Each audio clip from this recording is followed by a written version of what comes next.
ना तपाईको फुल नेम भन्नुस् त। झरना जोशी। घर कता हो? अनि गाउँपालिकाको नाम के हो?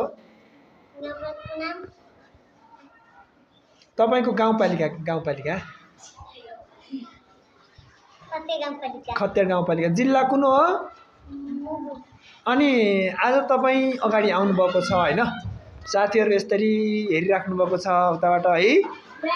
यसको अनि यसरी तपाईले हेरिराख्नु भएको छ। मैले होमवर्क दिएको थिएँ हो। मैले हिजो दिएको गृह कार्य होमवर्क के को बारेमा थियो? महिनावारी हुँदा अपनाउनु पर्ने स्वस्थकर व्यवहार। ये महिनावारी हुँदा अपनाउनु पर्ने स्वस्थकर व्यवहार हैन? ल ठीक छ। आउँछ तपाईलाई? हस् ल भनिदिनुस् त खै। नरम र सफा सुतीको कपडा र ट्याग प्रयोग गर्नुपर्छ। एक सुतीको कपडाको प्रयोग गरेपछि साबुन पानीले हात धुनुपर्छ। दुईटा भयो। सुतीको कपडाको प्याड प्रयोग गर्नुपर्छ। तीनटा भयो। तल्लो बेड दुखेमा स्वास्थ्यकर्मीसँग सल्लाह लिनुपर्छ। धेरै दुखेमा तातो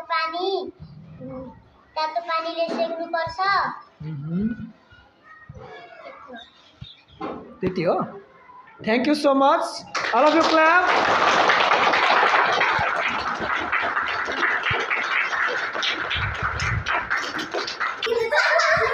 ओके स्टार्ट प्लिज।